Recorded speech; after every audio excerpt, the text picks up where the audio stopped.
Movie की शुरुआत में हीरोइन जो को दिखाते हैं। वो अपनी बॉयफ्रेंड डैन से मिलने के लिए अपने पापा की कार में दूसरे शहर जा रही है। घर से निकलते वक्त उसकी माँ को उसकी बहुत फिक्र होती है, क्योंकि वो अकेली स्ट्रीट पर जा रही है। वो जो को सावधान रहने के लिए कहती है, क्योंकि वहाँ का रास्ता बहुत ही सुनसान होता है और वो बाईपास भी चोर और डाकुओं के लिए बहुत फेमस माना जाता है। वो बेटी से कहती है कि जोई मुझे बहुत डर लग रहा है। वो ये सब कुछ साइन लैंग्वेज में बता रही होती है, क्योंकि जोई को सुनाई नहीं देता। पर जोई जवाब देती है कि माँ तुम फिक्र मत करो, मैं रास्ते में कहीं भी कार नहीं रुकूंगी और जल्दी से डैन के घर पहुँच जाऊंगी। उसकी माँ उसकी बात मानकर उसे जाने देती है। जाने से पहले जोई और उसकी माँ एक फोटो में क्लिक करते हैं। कट करके दिखाते हैं कि अब जोई मजे से कार चला रही होती है और डैन को मैसेज कर देती है कि मैं आ रही हूँ। उसका मैसेज देखकर डैन बहुत खुश हो जाता है। बहुत दूर का रास्ता होता है और दोनों तरफ सूखी और बंजर जमीन होती है। दोनों तरफ की खुली जगह को देखते हुए जोई बड़ी मजे से कार चला रही होती है। जब टायर्ड होती है तो कार को रोक देती है और अपनी सेल्फीज लेकर डैन को भेज देती है। इसी तरह जाते वक्त वो एक पुरानी दुकान देखती है। वहाँ एक आदमी कुछ हैंडक्राफ्ट की चीजें बेच रहा होता है। उन चीजों के साथ साथ उसके पास मंत्र तंत्र की भी कुछ चीजें होती है। वहाँ से जोई अपनी पसंद की कुछ चीजें खरीद कर अपनी ट्रिप पर निकल जाती है।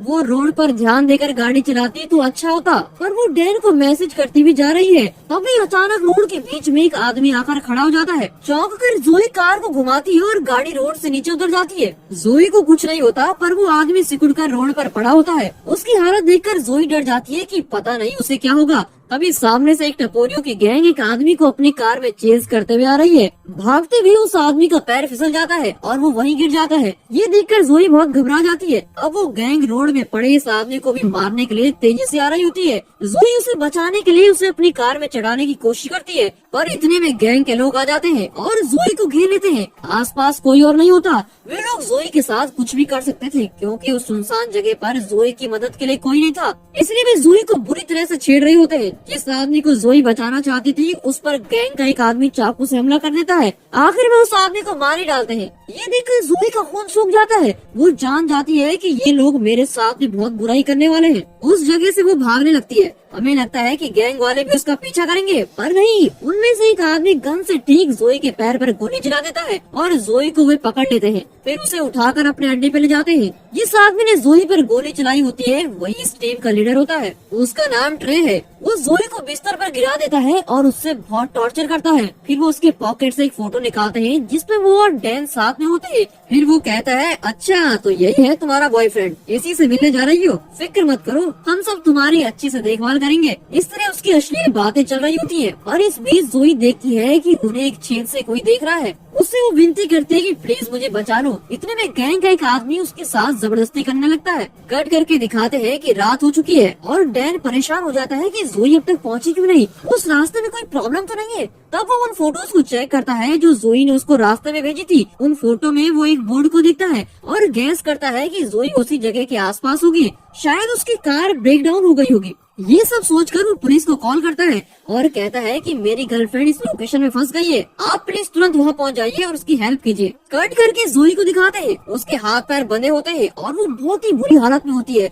उस गैंग का लीडर ट्रे बड़े ठाठ से बोल रहा होता है कि जानती हो मेरा ताया कौन है और उसने कितने कत्ल किए हैं, उन्हीं के वंश का खून हूँ मैं खुद भी बड़ा खूनी हूँ। तुम समझ रही हो कितने ही लोगों को मैंने इन्हीं हाथों से मार डाला और अभी तो शुरुआत ही है, आगे आगे देखो कितने खून करता हूँ, तुम सैंपल देखोगी। ऐसा कहकर वो एक फ्रिज खोलता है। उसमें कई खोपड़ियाँ रखी होती है। ये उन लोगों की खोपड़ियाँ होती है जिन्हें उसके ताया ने मार डाला था। उन्हें देखकर वो कहता है, देखा ये है मेरे ताया के मेडल्स, मैंने तो अभी शुरुआत ही की है, मैं तुम्हें एक आदमी के बारे में जरूर बताऊंगा। ऐसा कहकर वो वहाँ से खोपड़ी उठाता है, उसके बारे में बताना शुरू कर देता है। मेरे हाथ में जो खोपड़ी दिख रही हो ना, ये एक आर्मी ऑफिसर की खोपड़ी है। इसने मेरे दादा से पंगा लिया था और बड़ी होशियारी से मेरे दादा को हराने की कोशिश भी की थी, पर मेरे दादा भी शेर थे, शेर। एक तलवार से उसका सर धड़ से अलग कर दिया उन्होंने। इस तरह वो अपनी खूनी फैमिली के खून भरी स्टोरी बताते जा रहा था। कट करके दिखाते हैं कि उस गैंग के लोग एक जगह बैठकर शराब पी रहे हैं। उनमें से एक लंबा आदमी जिसका नाम वेस्ट है, वो कहता है, इससे ज्यादा मैं और सब्र नहीं कर सकता,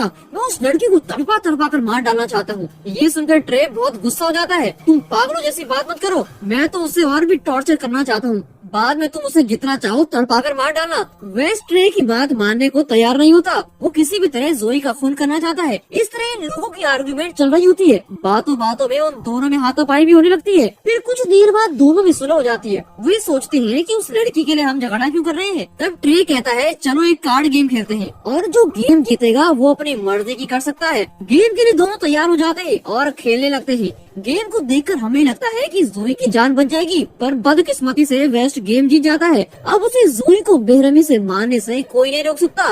वो चाकू ले जोई को मारने के लिए बिल्कुल तैयार हो जाता है। यहाँ कमरे के अंदर तो देखिए जोई को उन राक्षसों ने कैसे कांटेदार तार से बांध रखा है। जोई यहाँ से बच निकलने की कोशिश में उस कांटेदार तार को जोर से खींच रही होती है। तार उसके हाथों को चीर रहा होता है और उसे बहुत दर्द होता है, पर वो किसी तरह अपने हाथ छुड़ाकर उस जगह से निकलने की कोशिश करती है। पर वैश उसे देख लेता है। न जाने जोई के खून का वो इतना प्यासा क्यों होता है। वो सीधा जोई के पास आता है और उसे कई बार चाकू से मारकर उसकी जान ले लेता है। फिर कट करके दिखाते हैं कि डैन जोई की तलाश में वहीं आ रहा होता है। फिर वो बुढ़ा आदमी जिसकी हैंडक्राफ्ट शॉप से जोई ने कुछ चीजें ली थी, वो भी अपने कुत्ते के साथ मिलकर जोई को ढूंढ रहा होता है। उस बूढ़े आदमी का नाम ग्रे है। तलाश के दौरान उसे जोई की लाश मिलती है। उस गैंग ने जोई की लाश को जमीन में दफना दिया होता है। ग्रे जोई को जिंदा करने की बहुत कोशिश करता है, पर अब तो कोई फायदा नहीं क्योंकि जोई तो ऑलरेडी मर चुकी है। फिर ग्रे जोई को गले से लगाकर रोने लगता है और उसे उठाकर अपनी किसी जगह पे ले जाता है। रात बहुत हो चुकी होती है और पूरा चांद भी निकल चुका होता है। तब वहाँ जलती हुई आग के सामने वो जोई को लिटाता है और उसके सारे जख्मों पर कोई दवा लगाता है। फिर वो मंत्र जैसा कुछ अजीब सा पढ़ता है और नाचने लगता है। उसकी मंत्र जाप से धीरे धीरे जोई में जान आने लगती है।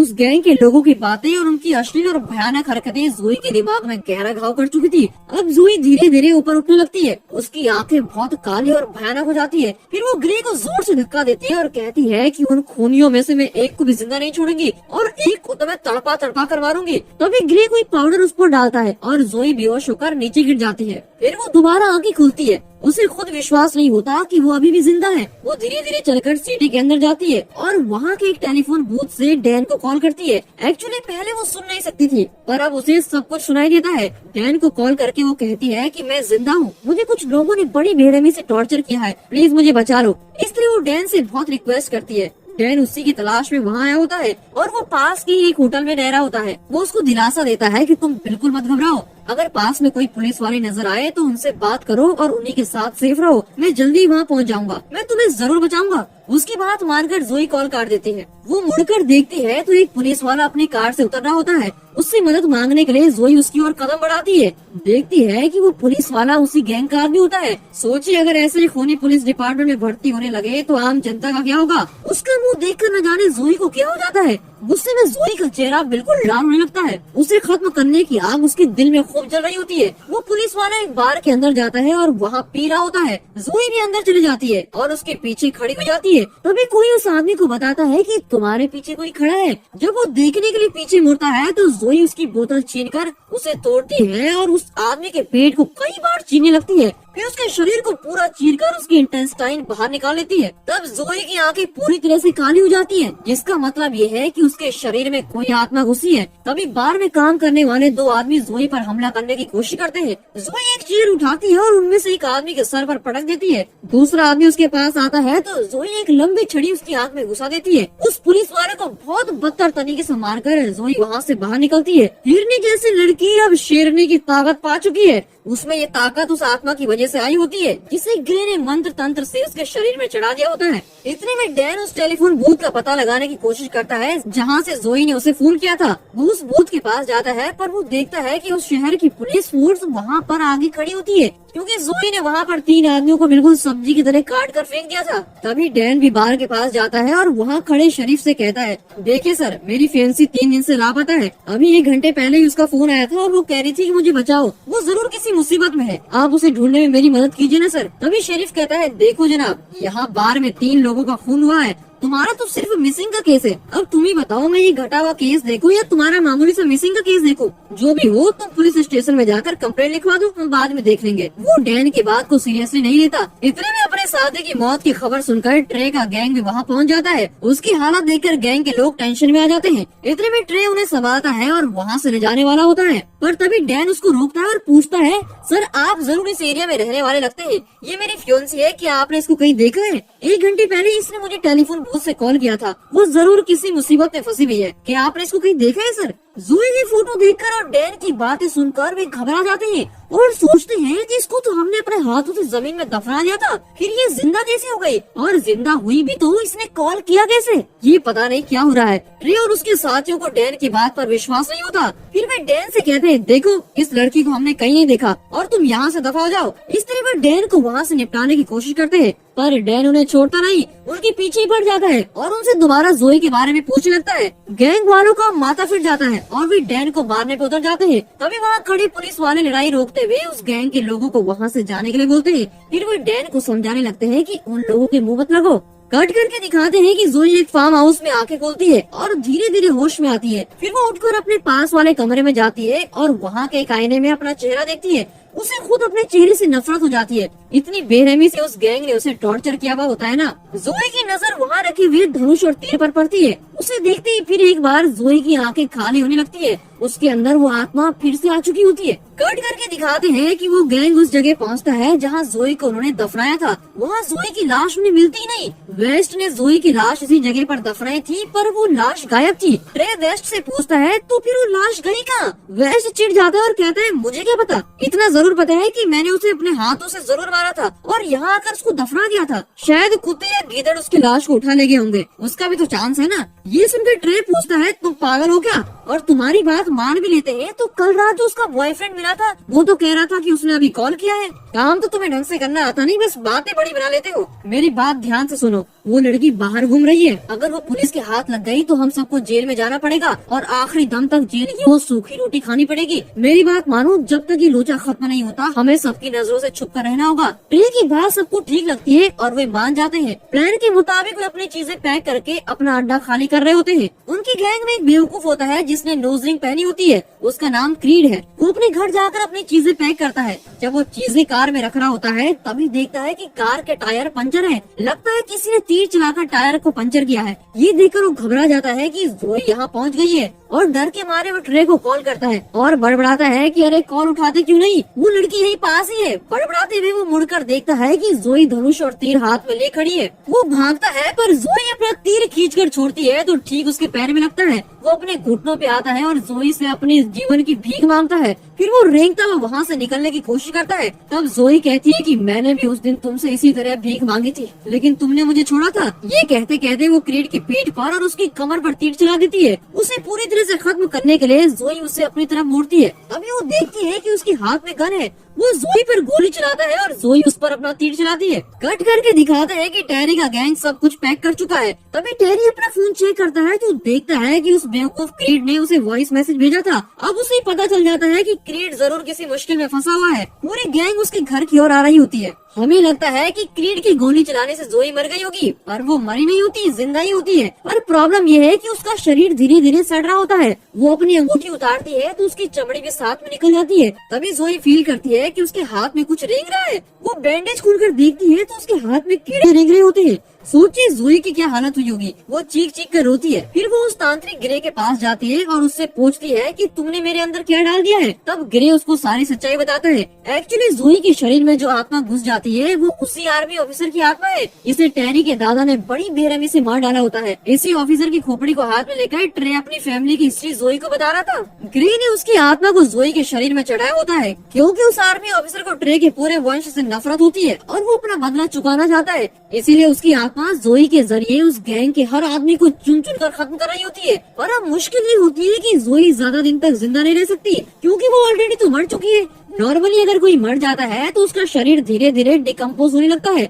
उसी तरह जोई का शरीर भी डिकम्पोज हो रहा होता है। ग्रे जोई से कहता है कि जिन लोगों ने तुम्हारे साथ इतनी घिनौनी हरकत की है और इतनी बेरहमी से मारा है, तुम जल्द से जल्द उन लोगों से बदला ले लो। अगर देर हो गई तो तुम्हारा पूरा शरीर सड़ जाएगा। उसके बाद तुम उनका कुछ नहीं बिगाड़ पाओगी। तुम्हारी आत्मा को अब तुम्हारे शरीर में वापस नहीं लाया जा सकता। कट करके दिखाते हैं कि क्रीड की हालत जानने के लिए उसकी गैंग उसके घर पे पहुंचती है। उसकी हालत देखकर उन लोगों की तो बोलती बंद हो जाती है। इतनी बुरी तरह से वो घायल होकर मरा पड़ा होता है। अब उन्हें यकीन हो जाता है कि जोई वापस आ गई है और वही गैंग के लोगों को जान से मार रही है।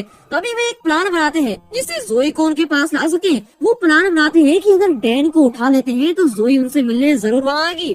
कट करके दिखाते हैं कि अगले दिन सुबह डैन अपने कमरे में खड़ा जोई की हर बात सोच सोच कर रो रहा होता है। उसकी रोने की आवाज बाहर खड़ी जोई सुन लेती है। जोई अब जान गई होती है कि वो फिर से तो जिंदा हो नहीं सकती, इसीलिए उसने बाथरूम में रखे आईने पे लिखा होता है कि प्लीज मुझे भूल जाओ। जोई के हाथ का लिखा देखकर डैन की खुशी का ठिकाना नहीं रहता। जोई जरूर यही है ऐसा सोचकर वो घर का दरवाजा खोलता है, पर वहाँ उस गैंग को खड़ा देखता है। प्लान के मुताबिक वे डैन को वहाँ से उठाकर ले जाते हैं और अपनी कार में जबरदस्ती बिठाते हैं। वे वहाँ से निकलने ही वाले होते हैं कि गैंग के एक टकले आदमी की गर्दन पर न जाने कहां से एक तीर आकर गड़ जाता है। सब देखते हैं कि जोई वहाँ खड़ी है और तीर उसी ने चलाया था। उसकी आंखें अब पूरी तरह से खाली हो गई है। वे जान बचाकर वहाँ से जाने की कोशिश करते हैं। तीर गर्दन पर लिए वो टकला कार में आगे बैठ जाता है और वेस्ट पीछे खड़ा हो जाता है। जोई कई बार तीर चलाती है पर वो निशाने पर नहीं लगता। इतने में वो गैंग अपनी कार में बचने की कोशिश करता है। जोई क्या उन्हें ऐसे ही छोड़ने वाली थी? वो कार को चीज करती है। आखिर में वो कार के पीछे चढ़ जाती है, पर पीछे वेस्ट खड़ा होता है और उस पर अटैक करने के लिए बिल्कुल तैयार होता है। उसने जोई का कत्ल किया था। जोई के अंदर बदले की आग जल रही होती है और वो वेस्ट पर हमला करने लगती है। ऐन वक्त पर वो वेस्ट के शरीर को तीर से चीरने लगती है और उसे पीट पीट कर कार में ही फ्लैट कर देती है। ट्रे कार को ड्राइव कर रहा होता है। जोई को पीछे खड़ा देखकर वो सडन ब्रेक लगाता है और जोई को ऐसा झटका लगता है कि वो कार के आगे जाकर गिर जाती है। बड़ी बेरहमी से ट्रे उस कार के नीचे उसको कुचल देता है। जोई एक बार फिर मौत से लड़ रही होती है, पर वो उन लोगों को छोड़ना नहीं चाहती। वो फिर से उठती है और कार के पीछे से दौड़ने लगती है। तभी गन वालों को थोड़ी तसल्ली होती है कि चलो हम बाल बाल बच गए, वरना वो तो हमें जान से मार डालती। इस तरह बातें करते हुए ट्रे, वेस्ट और टकला आदमी वहाँ से बच निकलते हैं और अपने अड्डे पे पहुँच जाते हैं। वहाँ उन्होंने डैन को बांध कर रखा होता है और उसके पास ही वो टकला भी बैठ जाता है। उसकी गर्दन पर जोई का तीर अभी भी घुसा हुआ है। इस हालत में भी वो उस टकले को हॉस्पिटल नहीं ले जाते। उनसे भीख मांग रहा होता है कि प्लीज मुझे हॉस्पिटल तो ले जाओ यार, वरना मैं तो यहीं पर दम तोड़ दूंगा। पर ट्रे मना कर देता है और कहता है अबे हम बाहर गए तो पुलिस हमें बंद कर देगी, समझे क्या? अब ट्रे और वेस्ट बातें कर रहे होते हैं। तब वेस्ट कहता है कि जब मैं कार में उस लड़की के साथ फाइट कर रहा था तो मुझे लगा कि उसके शरीर को कोई कठपुतली की तरह कंट्रोल कर रहा है। यही नहीं, उसकी आंखें पूरी तरह से खाली दिख रही थी। तभी ट्रे के दिमाग में ये बात आती है कि वो हैंडक्राफ्ट्स बेचने वाला ग्रे ही इस तरह के मंत्र तंत्र जानता है। फिर वो वेस्ट से कहता है तुमने उस आदमी की जगह के पास उस लड़की को दफनाया था ना, कहीं ये उसी आदमी की करतूत तो नहीं है? ये बात उसको ठीक से गैस होती है। तभी वे देखते हैं कि उनकी मदद के लिए ट्रे के कुछ दोस्त वहाँ आ रहे हैं। देखने में तो वो कोई मिलिट्री जैसे लगते हैं। अब दिखाते हैं कि ट्रे के हाथ में एक बहुत ही पावरफुल मिलिट्री गन है। कट करके जोई को दिखाते हैं। कार के नीचे आ जाने से उसकी हड्डियाँ टूट गई होती है। चौंकाने वाली बात यह है कि वो टूटी हड्डियों को टेप से कवर कर रही होती है। उससे बड़ी शॉकिंग बात तो ये होती है कि उसके इंटेस्टाइन बाहर निकल गए होते हैं। वो उन्हें भी अपने हाथों से पेट के अंदर डाल देती है और मिट्टी से उस जगह को कवर करती है। फिर वो अपने पेट पर भी टेप लगाकर उस ओपनिंग को बंद कर देती है। अचानक वहाँ सन्नाटा हो जाता है। तब उसके शरीर से उस आर्मी ऑफिसर की आत्मा बाहर आती है। फिर वो आत्मा जमीन को एक बार जोर से पीटती है। तब एक नुकीली छुरी और एक छोटी कुल्हाड़ी हवा में तैरने लगती है। उस आर्मी ऑफिसर की आत्मा ये कहने की कोशिश कर रही होती है कि इस छुरी और कुल्हाड़ी से तुम उन खूनियों को मार दो। जोई उन हथियारों को हाथ में ले लेती है। कट करके दिखाते हैं कि गैंग के लोग एक साथ बैठकर कुछ बातें कर रहे होते हैं। एक तरफ टकले की गर्दन पर तीर अभी भी लगा होता है और वो सोच रहा होता है कि अगर इन लोगों के साथ बैठा रहूं तो जरूर मर जाऊंगा। इसीलिए वो अपनी जान बचाने के लिए वो अपने साथियों को बिन बताए बाहर चला जाता है और कार में वहाँ से बचने की कोशिश करता है, पर आवाज सुनकर उसके साथी बाहर आ जाते हैं। तभी अचानक वहाँ जोई आ जाती है और सीधे टकले के सर पर छुरी मार देती है। उसका भेजा फट जाता है। कार भी आउट ऑफ कंट्रोल हो जाती है और टकले का काम तमाम। तभी उसके साथी बाइनोकुलर से देख रहे होते हैं कि आखिर टकला मरा कैसे। वे देखते हैं कि जोई भूत की तरह खड़ी है। एक्चुअली वो भूत की तरह नहीं, वो तो भूत ही है। जोई शेरनी की तरह दहाड़ रही होती है। तब उसके पीछे एक भयानक परछाई दिखाई पड़ती है। उसे देखकर गैंग के आदमी थर थर कांपने लगते हैं। डर के मारे वो जोई पे अंधाधुंध गोले चलाने लगते हैं, पर जोई आसानी से बच जाती है। अब उसे मारने के लिए ट्रे की पूरी टीम रेडी हो जाती है। फिर ट्रे डेन को दूसरे कमरे में ले जाता है। डेन उससे पूछता है कि मेरी जोई के साथ तुम लोगों ने क्या किया, वो जिंदा भी है कि नहीं? ट्रे उसे जवाब देता है कि हमने उसे बहुत टॉर्चर करके उसका खून किया। ये सुनकर डेन से दुख बर्दाश्त नहीं होता और वो बहुत रो रहा होता है। और उस गैंग के लोगों की हरकतों को देखकर और उन्हें इस तरह तैरते हुए देखकर डैन समझ जाता है कि जोई वापस आ गई है। ये सुनकर वो जोर जोर से हंसने लगता है और कहता है मेरी जोई यहाँ आ गई है और वो तुम लोगों को जिंदा नहीं छोड़ने वाली। और जैसा वो सोच रहा था बिल्कुल वैसा ही होने लगता है। ट्रे के जो मिलिट्री वाले साथी होते हैं उनमें से एक बुजुर्ग आदमी भी होता है। जोई उस आदमी का सर फाड़ कर उसे धड़ से अलग कर देती है। ये देखकर ट्रे का एक साथी ऊपर की ओर गोली चलाता है।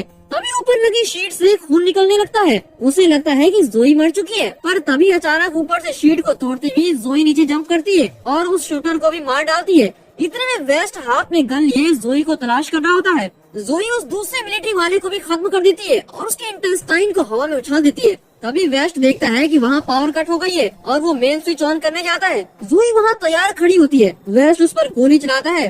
बदले में जोई उस पर कुल्हाड़ी फेंकती है जो सीधे जाकर उसके शोल्डर पर लगती है, पर वो वेस्ट के शरीर के टुकड़े टुकड़े कर देती है और उसकी छाती से उसका हार्ट निकालकर हाथ में रख लेती है। वो इसी के साथ रुकती नहीं, वेस्ट का हार्ट हाथ में ले वो ट्रे के आगे जाती है और उसकी आंखों के सामने उस हार्ट को चबाकर खाने लगती है। मूवी की हाईलाइट यही है। इसे देखकर ट्रे का हाल बेहाल हो जाता है। नहीं नहीं, ये सब सच नहीं है, ये जरूर मेरे मन का वहम ही है। इस तरह बड़बड़ाता हुआ वो पागलों की तरह बाहर भागता है। यहाँ की सिचुएशन जानकर एक पुलिस वाला वहाँ जाता है और ट्रे उसको भी नहीं छोड़ता और उस पर भी गोली चला देता है। कट करके डैन को दिखाते हैं। जोई उसके बिल्कुल पीछे खड़ी होती है। वो डैन को टच करके उससे बातें करना चाहती है, पर फिर अपना फैसला बदल देती है और पीछे हट जाती है। इस बीच वहाँ रखे आईने में डैन जोई को देख लेता है। वो जोई के शरीर के भयानक घाव भी देख लेता है। उसकी हालत देखकर वो घबरा जाता है और कहता है कि जोई तुम बुरी तरह से घायल हो गई हो, प्लीज चलो जल्दी से हॉस्पिटल चलते हैं। पर जोई मना कर देती है। डैन उससे मिन्नतें करने लगता है कि प्लीज मुझे छोड़कर मत जाओ, तुम हमेशा मेरे साथ ही रहना, प्लीज मत जाओ। अगर जोई चाहती तो ये पॉसिबल भी नहीं था,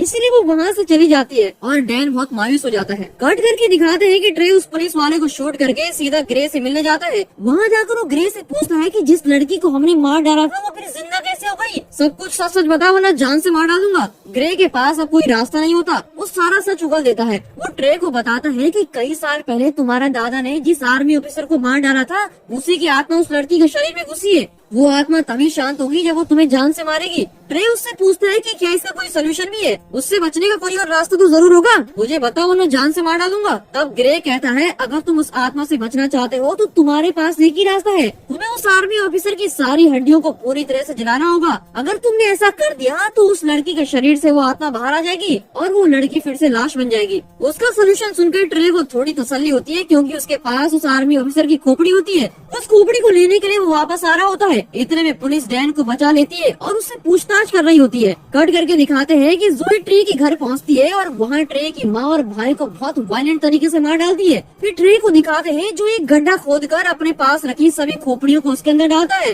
और उन्हें जलाने से पहले वो देखता है कि वहाँ उस ऑफिसर की खोपड़ी तो है ही नहीं। वो सोच में पड़ जाता है कि वो खोपड़ी गई तो गई कहाँ। इतने में वो पीछे मुड़ता है तो देखता है कि वहाँ जोई खड़ी है और उसके हाथ में उस आर्मी ऑफिसर की खोपड़ी भी है। ट्रे अब बर्दाश्त नहीं कर पाता, वो जोई को टक्कर देने के लिए तैयार हो जाता है। आज या तो तुम जिंदा रहोगी या तो मैं, ऐसा सोचकर वो पेड़ काटने की एक मशीन निकालता है। जोई के हाथों में ऑलरेडी छुरी है और कुल्हाड़ी भी है। दोनों के बीच बहुत ही वायलेंट फाइट होती है। फाइट में ज्यादातर डैमेज ट्रे को ही होता है। जोई बार बार ट्रे के हाथों और पैरों पर अपनी छुरी चलाती है और आखिर में उसके पेट पर कुल्हाड़ी मार डालती है। ट्रे का द एंड होने वाला होता है पर वो तब भी जोई को नहीं छोड़ता और लकड़ी काटने की मशीन सीधे जोई के पेट में घुसा देता है। वो मशीन जोई के पेट को बीच से काट डालती है। ट्रे को खत्म किए बिना जोई मरने वाली नहीं थी। वो अपनी कुल्हाड़ी से ट्रे की गर्दन काट डालती है और उसका सर धड़ से अलग, और इस तरह ट्रे का द एंड हो जाता है। कट करके डैन को दिखाते हैं। वो ट्रे का कटा हुआ सर देखता है और जोई को आसपास ढूंढता है।